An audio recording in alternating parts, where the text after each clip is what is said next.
ओम ओम। शांति मंत्र में श्रुति माता ने स्वयं ही गुरु शिष्य की ओर से जो प्रार्थना के शब्द चुने हैं, इन शब्दों में दो बातें महत्वपूर्ण हैं, इनको ध्यान में लेना चाहिए। पहली बात है कि श्रुति हमारी ओर से मानो शब्द देती हैं कि इस साधक को ये प्रार्थना करनी चाहिए, ये इच्छा करनी चाहिए कि जीवन में उसको मंगलमय भद्र आहार की प्राप्ति हो।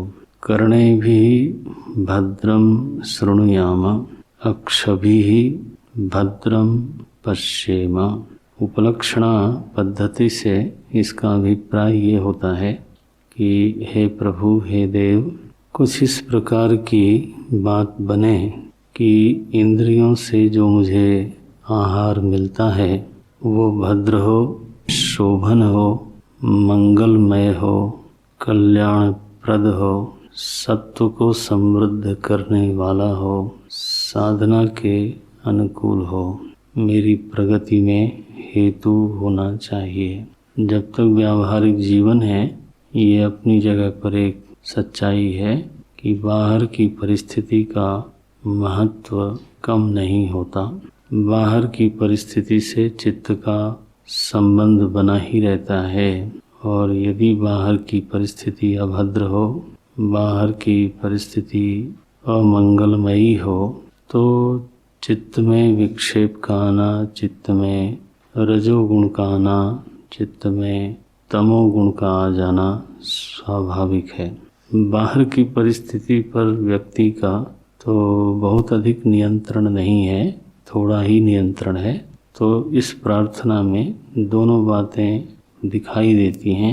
एक तो साधक की इच्छा क्या है, तो यदि हमारी इच्छा है कि मैं भद्र का ही श्रवण करूं, अभद्र का श्रवण न करूं, तो अगर ये सचमुच में ही ऐसी इच्छा है, तो जब भी अभद्र श्रवण का प्रसंग उपस्थित होवे और उसमें वश चलता हो अपना, तो हम इतना तो कर ही सकते हैं कि उसको न सुने, जिसके सुनने से हमारे चित्त में विक्षेप होता है, विकार आता है, हमारा चित्त साधना से, शास्त्र से, ईश्वर से विमुख होता हो। ऐसी संगति से दूर रहें, जिससे कि इस तरह के शब्दों को अथवा इस तरह की चर्चा को सुनने का प्रसंग ही न बने। अगर सचमुच में ही व्यक्ति सचेत है, जागृत है, अप्रमत्त है, सचमुच में ही चाहता है कि चित्त में सत्वगुण बढ़ता रहे, तो उसको एक सचेत रहते हुए सावधानी से यह प्रयास करना ही पड़ेगा।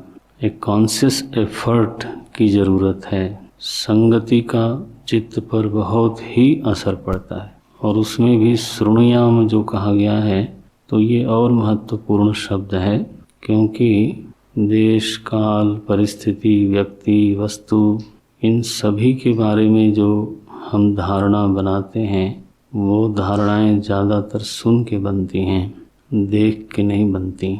व्यक्ति के देखने का जो क्षेत्र है वो बहुत सीमित है।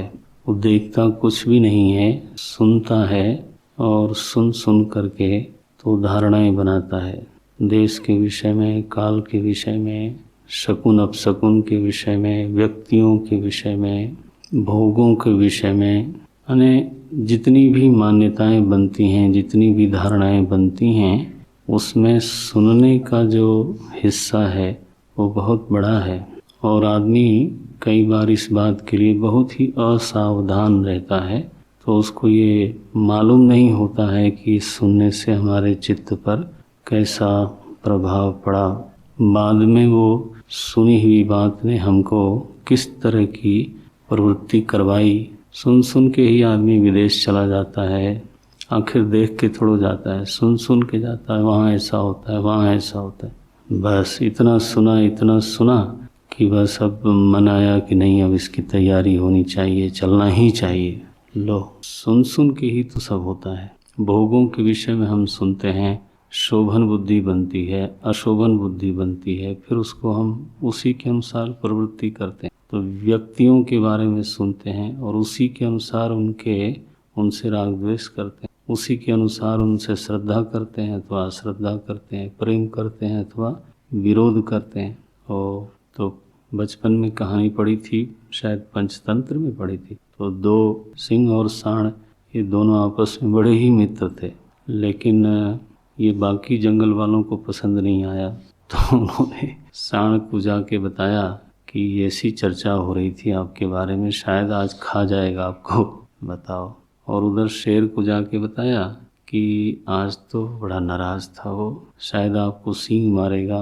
अब दोनों जो हैं सुन चुके थे, श्रवण उनका हो चुका था, मनन भी हो चुका था। जब आमने सामने आए तो एक ने पहले से ही सींग अपनी, शेर ने कहा ये तो ठीक लगता है, जो सुना था मैंने वो तो ठीक लगता है। और पता चला कि दोनों ही लड़ गए, दोनों ही मरे, बताओ। तो ये कोई देख करके थोड़ा धारणा बनी थी एक दूसरे के प्रति, सुन के ही तो बनी थी। श्रवण को संभालना बहुत ही जरूरी है। प्रार्थना में इसलिए श्रवण सबसे पहले रखा श्रुति माता ने, भद्रम करणे भी शृणुयाम। हम कई बार बोलते हैं कि हमारा कान जो है वो कूड़ा घर नहीं होना चाहिए, कि कोई अपने हृदय का कूड़ा उठावे हैं और बड़ी सरलता के साथ हमारे कान में डाल दे। कचरा तो किसी के हृदय में भरा है तो भरा रहे, वो जाने, लेकिन अब उस कन्वीनियंटली, हाँ बहुत ही कन्वीनियंट अनुभव होता है तो उठाया और भोगों का महिमा मंडन किया जाता है। एक पेप्सी पीते हैं लोग और 15 फीट कम से कम उछल जाते हैं, बताइए। ये केवल टीवी में संभव है, आज तक मैंने कहीं सड़क पर नहीं देखा, दुकान पर नहीं देखा, लेकिन सुनाया खूब जाता है। और इतना सुन सुन के ऐसा हो गया कि अब गांव में भी मुझे कोई बता रहा था कि बारात में जहां लोग शरबत वगैरह पीते थे, अब अगर आपने पेप्सी नहीं दी तो क्या है, आप पिछड़े हुए हो, बेइज्जती करवा दी बारात की, वाह। और अगर ये ठंडी ना हो ना पेप्सी, तो आप समझिए शरबत तो क्या, वो किसी भी तरह का स्वाद नहीं देती है, पहले उसको चिल करिए। और नारायण, तो शहर से बाजार से पहले बर्फ़ की, अब गांव में थोड़ा बिजली फ्रिज होता है, तो बर्फ़ की सिल्ली जाए, फिर उसमें ये सब रखा जाए, तो फिर बांटी जाए, तो हमारी इज्जत बढ़ाई आपने। बारात वाले भी खुश। ये सब श्रवण का फलश्रुति है। हमारा खेत बेच करके लोग विदेश जाते हैं, पंजाब से खास तौर से, और पता चला वो फर्जी एजेंट होता है, किसी भी जहाज में बैठा देता है, वो बेचारे कहीं टापू पर उतार जाते हैं, किसी देश में पकड़े जाते हैं। आम न्यूज़ है ये। डेस्टिनी अमेरिका है, पहुँचे युगांडा, अब बोले जहाँ पहुँच गए वहाँ आपका प्रारब्ध है, उसमें हम क्या कर सकते। पाकिस्तान में पकड़े गए लोग, कहाँ पकड़े, अब यहाँ भी नहीं लौट सकते, खेत बेच दिया, इससे ऐसे। तो ये क्या देख करके थोड़ा ये प्रवृत्ति हुई, सुन के ही हुई कि वहाँ जाएंगे तो जीवन सफल हो जाए। श्रवण एक बड़ी ही बहुत व्यापक विषय है, सारे इंद्रियों से व्यापक विषय श्रवण ही है। देखने का विषय बहुत थोड़ा सा है, स्वाद का विषय और थोड़ा है, स्पर्श का विषय और थोड़ा है, घ्राण का विषय और भी थोड़ा है। मुझे लगता है दिन भर में शायद ही कुछ सूंघते होंगे हम, कभी कोई फूल मिल गया सामने, कभी कुछ इस तरह की चीज़, अदरवाइज तो सूंघने का विषय बहुत कम रखता है आदमी। जो सबसे व्यापक विषय है, जो दिन भर हम आहार करते रहते हैं, है ना, वो श्रवण है। बातचीत में क्या करते हैं, 2 आदमी बैठे होकर क्या करते हैं, कोई एक दूसरे को देखते थोड़ा है, सुनते हैं, एक दूसरे को सुनाते हैं। बोले 2 घंटा बैठ गया, क्या कर रहे थे, बातचीत कर रहे थे। कहीं के बोलते हैं गप कर रहे थे, सीधे ही बोल देते हैं गप कर रहे थे, क्या होता है गप्पा मारते थे क्या, ऐसे कुछ शब्द बोलते हैं वहाँ। मैंने कहा तो अपने मुंह से ही बोल रहे हो, गप्पा मारते थे। तो सुनते हैं, क्या सुनते हैं, भद्रम, वो तो समस्या है। तो मैंने इच्छा अगर सचमुच में है तो कोशिश करके व्यक्ति काफ़ी कुछ बचा सकता है, ऐसी बात सुनने से अपने आप को दूर रख सकता है जो उसके लिए मंगलकारी न होवे, उसके विचार में आगे जाके बाधा न डाले, उसकी साधना में रुकावट न डाले, माने बिना कुछ किए कराए ही परेशानी खड़ी। तो किम शृणुयाम भद्रम, तो भद्रम में तो वेदांत का श्रवण हो, भगवान की महिमा का श्रवण हो, लीला का श्रवण हो, लक्ष्य के बारे में श्रवण हो, साधना के बारे में श्रवण हो, ये तो हुआ भद्रम।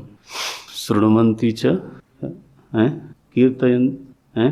हाँ, भागवत में साधु का लक्षण बताया गया। सत्संगति में होता यही है, भगवान उसके विषय हो, उन्हीं की महिमा, लीला, अवतार, चरित्र ये श्रवण हो और कहने वाला हो।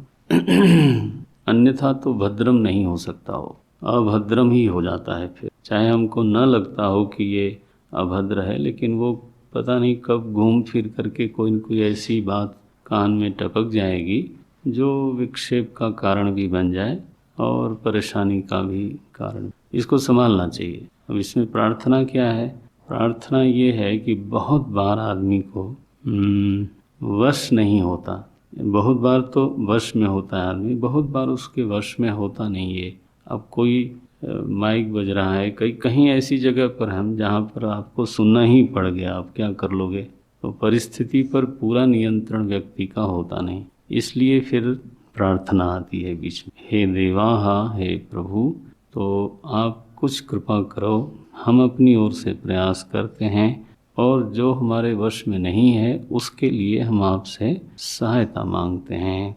कम से कम प्रार्थना तो हमारे हाथ की चीज़ है ही है, और प्रार्थना निष्फल नहीं जाती, ये विश्वास है। अगर हृदय से प्रार्थना की हो, भक्ति पूर्वक प्रार्थना की हो, उसमें समर्पण हो, नम्रता हो, सचमुच में हम वो चाहते हो, तो ऐसा निष्फल नहीं जाती। परमात्मा समर्थ हैं तो सुनते हैं। तो ये दोनों हिस्से, दोनों भाग जानना चाहिए। अगर सच में इच्छा है तो अपनी ओर से प्रयास हो, और जहाँ अपना वश नहीं चलता है वहाँ प्रार्थना से उसकी पूर्ति हो जानी चाहिए। लेकिन एटलीस्ट श्रुति ने इतनी बात को तो सामने जरूर रखा है कि श्रवण एक बहुत बड़ी चीज़ है, इसको लाइटली नहीं लेना चाहिए। इतनी बात तो रखी है, क्योंकि पहला वाक्य वही है। अब हम लोग अभी पढ़े निराहारस्य देहिनः, तो आप देखें इसमें भोजन का तो नाम ही नहीं है। माने ये कह दिया गया एक तरह से कि आप बाकी तो उपलक्षण लगा लीजिए, मुख्य रूप से परेशान करने वाले, मन में परेशानी पैदा करने वाले ये दो विषय हैं, शृणुयाम और फिर पश्येम। बाकी तो इतने सीमित विषय हैं। देखो, जब तक जीभ तक स्वाद न पहुँचे आपको ज्ञान नहीं होगा, जब तक त्वचा से स्पर्श न हो तब तक ज्ञान नहीं हो, और घ्राण इंद्री का जैसे मैंने कहा व्यवहार ही बहुत कम होता है। तो बाकी जो विषय हैं वो ऐसे ही हैं। लेकिन यहाँ ऐसा है कि दृश्य जबरदस्ती इंद्रिय गोलक में प्रवेश करता है। वो ऐसा नहीं है कि आप जीभ पर रखोगे तभी, ना ना। अब कोई चीज़ सामने से आ रही है, अब क्या कर लोगे? इतनी बड़ी होल्डिंग लगा दी, अब सामने से आप जा रहे हो, देखना चाहो न देखना चाहो तो सामने पड़ गई। तो हजार ऐसी चीज़ें आती रहती हैं जहाँ व्यक्ति उसको देखता है। तो भरसक तो अवॉइड करना चाहिए अपनी ओर से, और दूसरा फिर प्रार्थना होनी चाहिए कि हमारे सामने मंगलमय दृश्य उपस्थित हों, जो हमारी साधना के प्रेरक हों। हमें भद्र भद्र लोग देखने को मिलें, जिनको देखने से जीवन में पवित्रता, चित्त में पवित्रता आ जाए, देखने से पवित्रता आ जाए, मिलने से विवेक के प्रति आदर बढ़ जाए, विवेक की प्रेरणा मिल जाए। मियाँ वो जान गए किसके लिए बोला जाए, तो साधना की प्रेरणा मिले। भद्र का मतलब यही होता है। मगी गतौ, मैंने कभी बोला होगा, मंगल माने होता है प्रगति।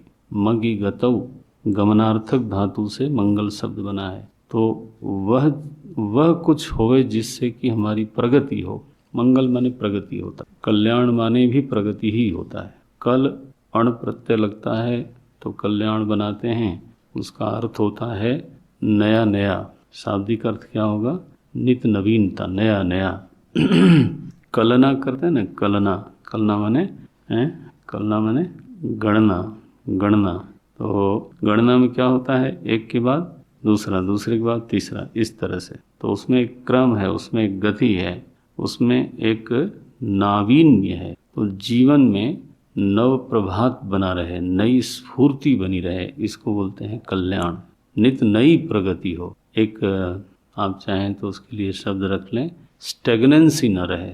आदमी का जीवन ऐसा ना हो जाए जो स्टेगनेंट हो जाए, जैसे एक तूष्णी भाव हो गया, उसमें कुछ नावीन्य नहीं रहा, कोई स्फूर्ति नहीं रही, ऐसा नहीं हो। तो भद्रम शब्द भी अपने आप में परिभाषिक शब्द है। तो 2 ही इंद्रियों का विशेष रूप से उल्लेख किया गया है, लेकिन उसका अभिप्राय जानना चाहिए। उपलक्षणा से सारा जो इंद्रिय व्यवहार है, खासतौर से ज्ञान इंद्रिय का, क्योंकि यहाँ आहार का प्रसंग चल रहा है, तो जो भी हम भीतर ले जाते हैं, मेरा प्रयास होगा कि वो भद्र होगा, और जो मेरे बस के बाहर की बात है उसमें प्रभु आप कृपा करो। इस तरह की प्रार्थना की गई है। दूसरा है, आहार के बाद जो हमारी चेष्टा है, जो हमारा रिएक्शन है, जो हमारा कर्म है, वो किस प्रकार का होना चाहिए। तो स्वस्थ शरीर, पुष्ट शरीर की मांग करते हुए ऋषि ने प्रार्थना ये की कि मेरी जो ये आयु है वो देवताओं के हित में व्यतीत होवे और हम प्रभु के यजन में समर्थ हों। देवताओं की प्रार्थना में, देवताओं के यजन में समर्थ हों, ये कर्म है। तो कर्म तो अगर आप गीता से मिलाएं तो ये योग बुद्धि हुआ, क्योंकि सेवा भाव से कर्म करना, कर्म नहीं करना बल्कि प्रभु की सेवा करना, प्रभु की भक्ति करना, उनकी प्रीति के लिए कुछ करना। तो शरीर का जो उपयोग है अथवा कर्मों का जो मेरा स्वरूप हो वो सेवा स्वरूप हो, कर्म कर्म न रह जाए, ऐसी आकांक्षा है। आयु का हर क्षण देव सेवा में बीते। समय का सदुपयोग का अर्थ क्या होता है? समय हमारे सामने से क्षण क्षण होके निकलता है।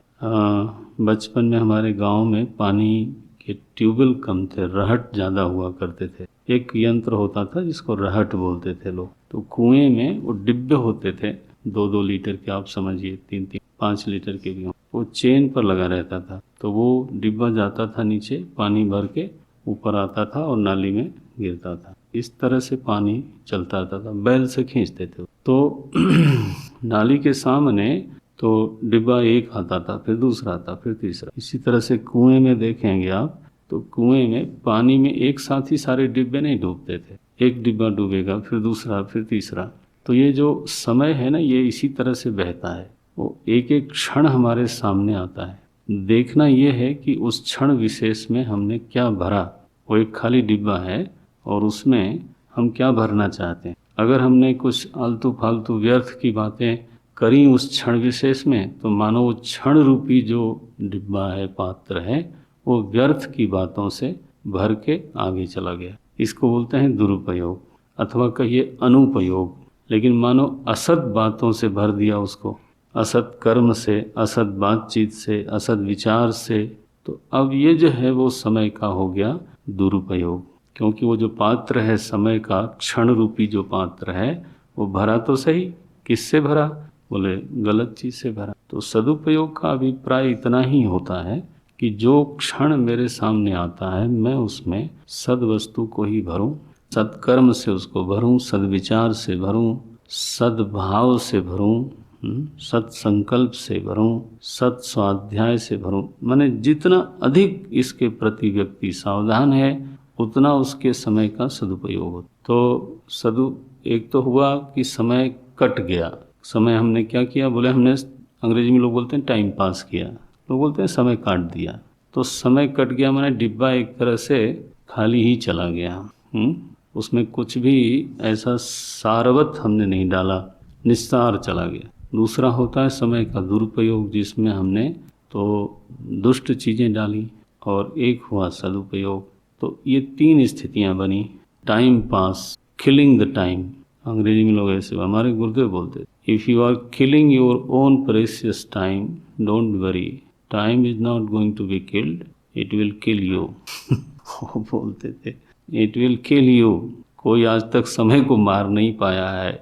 आप और हम ये भावना रख सकते हैं कि हमने टाइम को पास कर दिया, टाइम को काट दिया।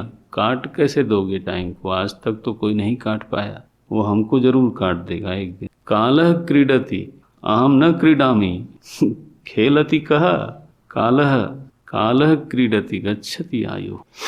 तो my such a precious time is just going away, going away, going away. Time pass करना, you have not to pass the time, time is going to pass you away. ये एक गलत बात है। आहार को संभाल लेना ये क्षण क्षण का उपयोग है, और फिर जो समय बचता है कर्म को संभाल लेना। कर्म को संभालने का अभिप्राय है कि हमारी प्रत्येक चेष्टा पूरी आयु में, यद आयु यावत आयु, जहाँ से जहाँ तक आयु है वो सब की सब देवहित में व्यतीत होवे।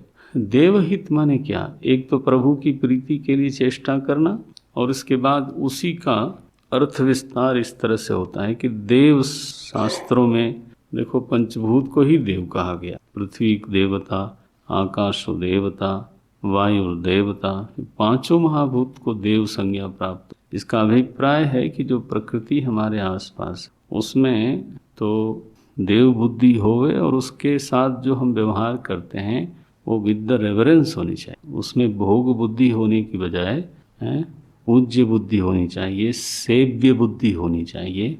देवता केवल इंद्र वरुण का ही नाम नहीं है। श्रुतियों ने किसको देवता कहा गया है? प्रत्यक्ष देवता है। मातृदेवो भव, पितृदेवो भव, आचार्य देवो भव, अतिथि देवो भव, ये सब देवता ही है। तो जब आप बोलते हो देवहितम, तो अब उसका अर्थ ये होता है जो हमारे सामने प्रत्यक्ष देव हैं उनका तो करे तिरस्कार और खोजता रहे जो है मुकुटधारी किसी देव को, तो ये तो बात ही गलत है, शास्त्र के अनुसार नहीं बनती है। देवद्विज गुरु प्राज्ञ पूजनम शौचम आर्जवम, ये सात्विक तपस्या का लक्षण बताया। जो हमारे समाज में द्विज हैं, सज्जन हैं, ये सब लोग देव हैं। जिसमें भी कुछ दिव्यता है, जिसमें भी कुछ डिविनिटी है, तो उसके प्रति एक सेवा का भाव, आदर का भाव, प्रभु का उसमें दर्शन करना, प्रभु की उपस्थिति महसूस करना चूंकि आसान होता है, इसलिए तो उसको देव शब्द से कहा गया। तो उसके प्रति एक सेवा का भाव होना चाहिए। कर्म सेवा बने देव की, और आहार में भद्रता का आग्रह होवे, आग्रह होवे कि मैं अभद्र को भीतर नहीं ले जाऊंगा, मेरा पूरा प्रयास होगा, क्योंकि इसमें मेरे नुकसान के अलावा और किसी का नुकसान होता नहीं। जब इस तरह की बात हो जाए तो जीवन में अधिकार की प्राप्ति होती है। ये योग बुद्धि ही सांख्य बुद्धि को धारण करने की योग्यता प्रदान करती। तो यहाँ दोनों हिस्से अगर सावधानी से देखो तो दोनों विभाग दिखाई देता है। पहली पंक्ति आहार से संबंधित है और दूसरी पंक्ति कर्म से संबंधित है, चेष्टा से संबंधित। और दोनों का सम्यक नियमन करने से, और नियमन यही है कर्म सेवा बन जाए, पूजा बने, और आहार में भद्रता का आग्रह होवे। यानी आग्रह शब्द में जानबूझ के बोल, पक्का आग्रह होना ही चाहिए, ढील नहीं देनी चाहिए। हम मना कर दें, नहीं ये हमें नहीं, आप संभालो।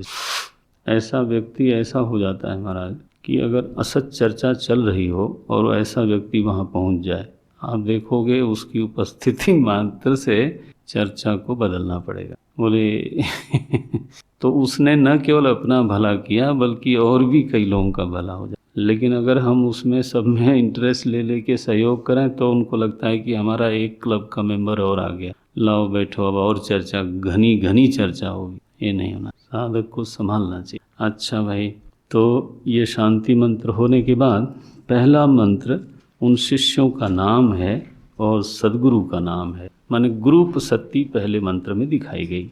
पढ़ते ओम सुकेशा च भारद्वाजः शैव्यश्च सत्यकामः शौर्यायणी च गार्ग्यः कौसल्यश्चाश्वलायनः भार्गवो वैदर्भी कबन्धी कात्यायनः ते हैते ब्रह्मपरा ब्रह्मनिष्ठाः परं ब्रह्मान्वेषमाणाः एषः वै तत्सर्वं वक्ष्यतीति तेह समित्पाणयः भगवन्तं पिप्पलादम् उपसन्नाः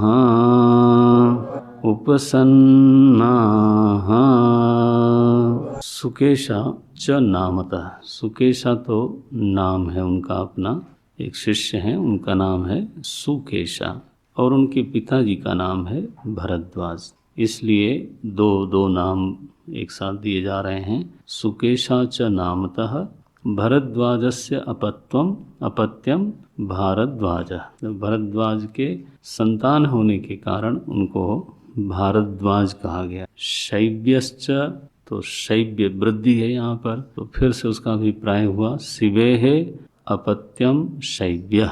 शिवी के पुत्र होने के नाते उनका नाम था शैव्य और नाम उनका अपना था सत्यकामा।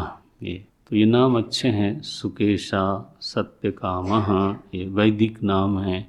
पुराण का जब प्रभाव समाज में ज़्यादा हो गया तो ये नाम पीछे चले गए। नामों का भी अपना एक चरित्र होता है, उससे पता चलता है कि समाज में किस तरह के साहित्य का अधिक प्रभाव है। देखो पुराण का जब बहुत अधिक प्रभाव समाज में आए तो रमेश, दिनेश, उमेश, हरीश, यही सब नाम अधिकतर होते हैं। ये सब नाम देखने को बहुत कम मिलता। और फिर समाज ज़्यादा सामाजिक हो गया, पौराणिक भी नहीं रहा। पौराणिक माने पुराण का जो प्रभाव है वो समाज पर कम हुआ, तो एक सेकुलर हवा चली जिसको बोलते हैं। तो ऐसे नाम ज़्यादा फिर सामने आएंगे जिनमें तो धर्म का कोई बहुत ज़्यादा संबंध ना हो। तो अभी वो दौर चल रहा है तो दो नाम रखते हैं। तो एक नाम तो काफ़ी अटपटा सही होता है ना, जिसको आप क्या बोलते हो, निक नेम। वो नीक तो नहीं होता, देहाती में नीक माने अच्छा बोलते हैं ना, नीक। तो इन्होंने ह्रस्व कर दिया, उसको निक बना दिया। उड़िया में क्या बोलते हैं, निक शब्द है ना। निक माने अच्छा। तो ये देहात में हमारे यहाँ भी ऐसे लेकिन ये निक नेम है, ये नीक नेम नहीं है, ये निक नेम है। तो अब यहाँ पर देखो नाम ही बिल्कुल अलग दिखाई देते हैं। सत्यकामा एक नाम है, सौर्यायणी च गार्ग्य। दो शिष्यों का परिचय हो गया, पिता सहित परिचय हो गया। अब तीसरा है सौर्यायणी। सौर्यायणी माने क्या, सूर्यस्य अपत्यम। सौर्य ये दादाजी के नाम पर पड़ा है, ध्यान रख। सूर्यस्य अपत्यम, सूर्य किसी का नाम होगा, उनके पुत्र का नाम था सौर्य। फिर सौर्य के पुत्र का नाम हुआ तस्य अपत्यम सौर्यायणी। ह्रस्व होना चाहिए तो बोलते हैं छांदसः सौर्यायणी इति। ये जो दीर्घ है सौर्यायणी में, ये छांदस प्रयोग है। व्याकरण, पाणिनि व्याकरण के अनुसार सौर्यायणी ह्रस्व होना चाहिए था। तो ये कहा गया कि सौर्यायणी नाम का जो शिष्य है उसके दादाजी का नाम था और उसके पिताश्री का नाम था सौर्य, और इसलिए अब इसका नाम है सौर्यायणी। तो नाम ही ऐसा रख दिया जिसमें तीन पुस्त का तो पता वैसे ही चल जाता है कि ये किस खानदान से, किस वंश से ये पधारे हैं जनाब। सौर्यायणी। गार्ग्य, अब देखो इसमें इनका अपना नाम पता नहीं चल रहा है। गार्ग्य गर्ग गोत्रोत्पन्न। तो ये जो सौर्यायणी है ये गर्ग गोत्र में उत्पन्न है। सूर्य इनके दादा हैं, सौर्य इनके पिता हैं। अच्छा भाई, तो कितने शिष्य हो गए, 3 हो गए। अब चौथे शिष्य का परिचय है, कौशल्यश्च नामतः। कौशल्य ये उनका नाम है। और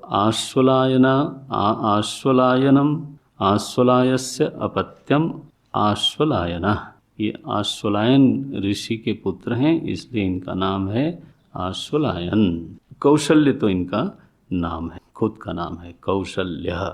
अच्छा भाई 4 शिष्य हो गए। 5वां है भार्गवः।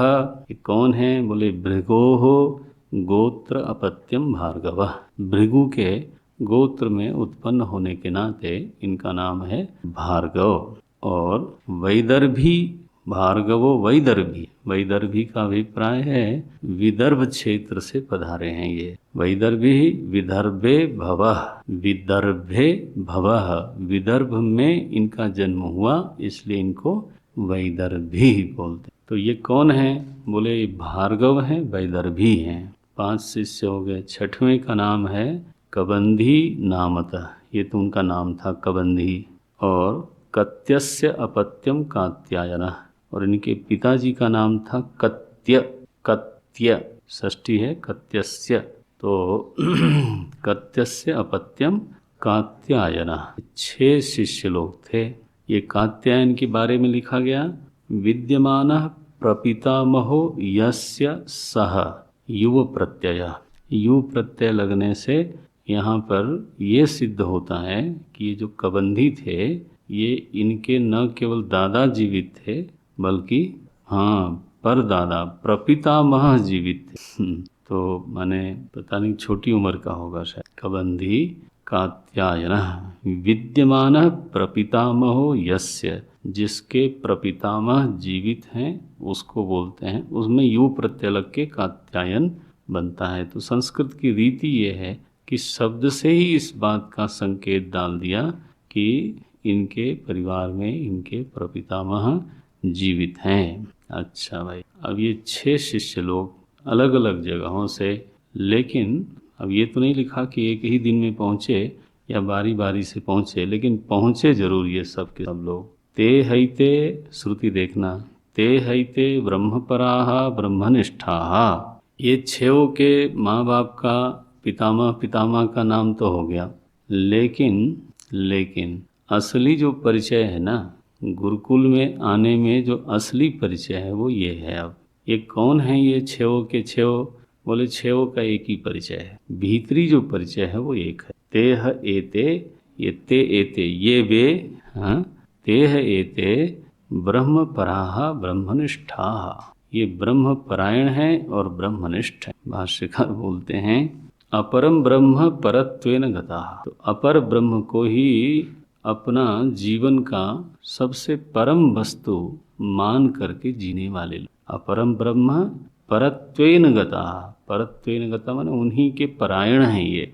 जैसे परायण शब्द आपको परिचित हो गया होगा, हमने बोला जैसे रुचि परायण, इच्छा परायण, जीवन में जिसकी ओर मुँह करके मैं चलता हूँ तो उसी के मैं परायण होता हूँ। भोग परायण, योग परायण इत्यादि। तो ये लोग कैसे हैं? बोले ये अपर ब्रह्म परायण हैं, लेकिन अपर ब्रह्म को परम मानने के कारण इनको कहा जा रहा है ब्रह्म पराहा। इतना ही नहीं, केवल मानते ही नहीं है ऐसा नहीं है, बोलते हैं अपर ब्रह्म परत्वेन गताः तद अनुष्ठान निष्ठाश्च। और उस सगुण ब्रह्म, उस अपर ब्रह्म की पूजा में, पाठ में, जप में, ध्यान में, धारणा में तो पूरी तरह से लगे रहते। तद अनुष्ठान, ये शब्द लिखा, तद अनुष्ठान निष्ठाश्च। अनुष्ठान में इनकी पूरी स्थिरता है, अचल है, उसमें विचलित नहीं होते, इसलिए इनको कहा गया ब्रह्मनिष्ठा है। ये कहाँ स्थित? अनुष्ठान में, लेकिन कहा जा रहा है ब्रह्मनिष्ठ। तो इन दोनों शब्दों का अर्थ थोड़ा इस प्रसंग में भिन्न है। ब्रह्मपराः का अर्थ है अपर ब्रह्मपराः, ठीक, और ब्रह्मनिष्ठ का अर्थ है अपर ब्रह्म संबंधी अनुष्ठान में जिनकी निष्ठा है, माने पूजा पाठ जप ध्यान धारणा किसकी? अपर ब्रह्म की। ये अपर ब्रह्मनिष्ठा। अच्छा भाई, क्यों ऐसा अर्थ किया जा रहा है? जब श्रुति में साफ साफ लिखा है ब्रह्मपराः ब्रह्मनिष्ठा, तो आप अपर ब्रह्म क्यों ले आए? क्योंकि श्रुति में ही आगे बोलते हैं परम ब्रह्म अन्वेषमाणाः। ये सारे के सारे 6 शिष्य परम ब्रह्म का अन्वेषण करने निकले हैं। तो अपर ब्रह्म में पहले से ही उनकी स्थिति है, पर ब्रह्म का अन्वेषण करने के लिए निकले हैं। बोलते हैं परम ब्रह्म अन्वेषमाणाः किम तत्। वो कौन है पर ब्रह्म? बोले यत् नित्यम विज्ञेयमिति, जो नित्य ही विज्ञेय है वही तो जानने की चीज है। यह नित्यम विज्ञेयमिति, तो ठीक है जानने की चीज है, आपको ये समझ में आया, तो जानने के लिए आप कहाँ तक प्रतिबद्ध हो? बहुत लोग ये मानने को राजी हैं कि नहीं, जानने की चीज तो परमात्मा ही है, लेकिन पूछा जाए कि इस जानने के लिए आपकी प्रतिबद्धता क्या है, तो फिर काफ़ी कठिनाई हो जाती। यहाँ देखो कैसे विद्यार्थी हैं, बोलते हैं तत्प्राप्त्यर्थम यथा कामम यतिष्यामः।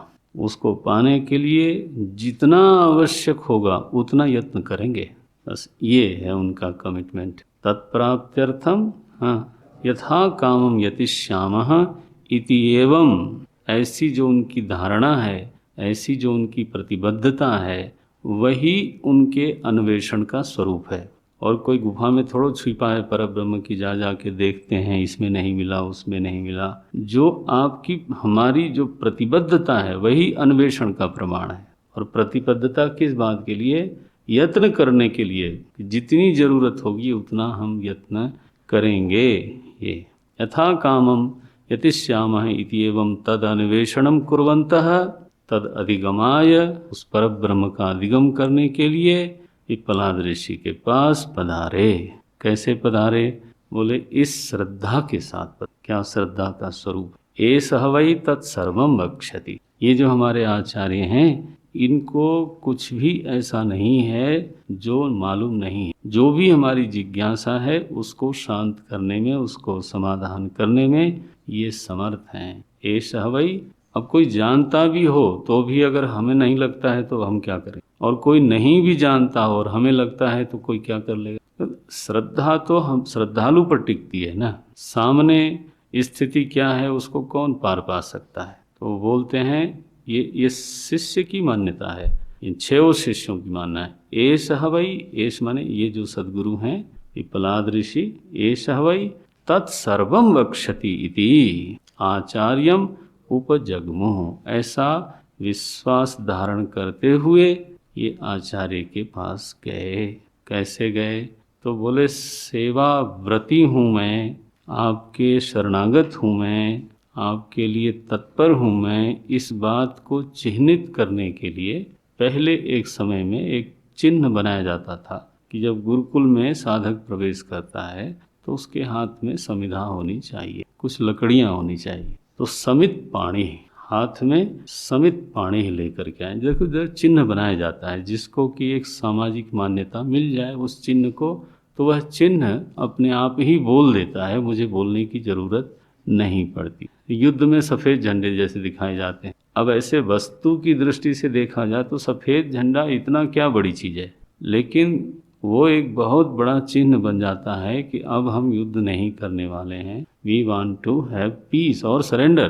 तो ये एक तरह का चिन्ह हो गया। जब यज्ञोपवीत व्यक्ति धारण कर लेता है तो एक चिन्ह हो गया। तो इस तरह के चिन्ह धारण आज भी लोग करते हैं और पहले के ज़माने में भी करते थे। हाँ, ये बात अलग है कि चिन्हों की मान्यता बदलती रहती है, लेकिन चिन्ह की जो एक वैज्ञानिकता है, चिन्ह धारण करने का जो एक उपयोग है, वो हमेशा रहता है, हमेशा ही रहता है। तो बोलते हैं समित पाणी समित भार गृहीत हस्ता संतः, हाथ में समिधा का भार लिए हुए चले आ रहे हैं। भगवंतम पूजावंतम पिप्पलादम आचार्यम उपसन्नाः उपजग्मुः। भगवान परम पूज्य पिप्पलाद ऋषि के आचार्य हैं, वो आचार्य पिप्पलाद ऋषि के चरणों में ये लोग उपसन्न हुए। उनकी सन्निधि प्राप्त करके उन शरण उन्होंने ग्रहण कर लिया। और फिर पूछा, तान हस ऋषिर्वाच भूय एव तपसा। जब ऋषि ने पूछा कि आप लोग कैसे आए हो, कि समिधा लेके आए हो, तो निश्चित है कि आप लोग शिष्य भाव से आए हो, शरण में आए हो, आपको क्या पूछना। तो इन लोगों ने अपनी जिज्ञासा बताई होगी। तो तान शिष्यान, उन शिष्यों को ऋषि वाच, पिप्पलाद ऋषि ने कहा। क्या कहा? भूय एव तपसा ब्रह्मचर्येण श्रद्धया संवत्सरम संवत्स्यथ। अभी ऐसा करो आप लोग, 1 वर्ष तक यहाँ पर श्रद्धा, ब्रह्मचर्य, तपस्या 3 के साथ 1 वर्ष रहो। तपसा ब्रह्मचर्येण श्रद्धया संवत्सरम संवत्स्यथ। 1 संवत्सर माने 1 वर्ष निवास करो। हम देखेंगे आपको, आप हमको देखो। इसके बाद फिर आप पूछना। फिर यथा कामम प्रश्नान पृच्छत। फिर जैसे आपकी इच्छा होगी वैसा आप प्रश्न पूछ लेना। लेकिन मैं अभी बोले देता हूँ, यदि विज्ञास्यामः, यदि मुझे वो ज्ञात होगा विषय, तो सर्वम हवो वक्ष्यामः, मैं कुछ छिपाऊंगा नहीं, तो सब बता दूंगा इति। लेकिन यदि, वो श्रुति में ही वो शब्द आ गया, यदि, अगर मुझे ज्ञात होगा तो मैं बता दूंगा, मैं कोई चीज़ आपसे छिपाऊंगा नहीं, तो आप लोग रहो। तो ये कथा फिर आगे बढ़ती है। ओम। आज मुझे कहीं भोजन भिक्षा के लिए जाना है। ओम नारायण। इसलिए मन होते हुए भी आगे चल। ओम पूर्णमदः पूर्णमिदं पूर्णात् पूर्णमुदच्यते पूर्णस्य पूर्णमादाय पूर्णमेवावशिष्यते।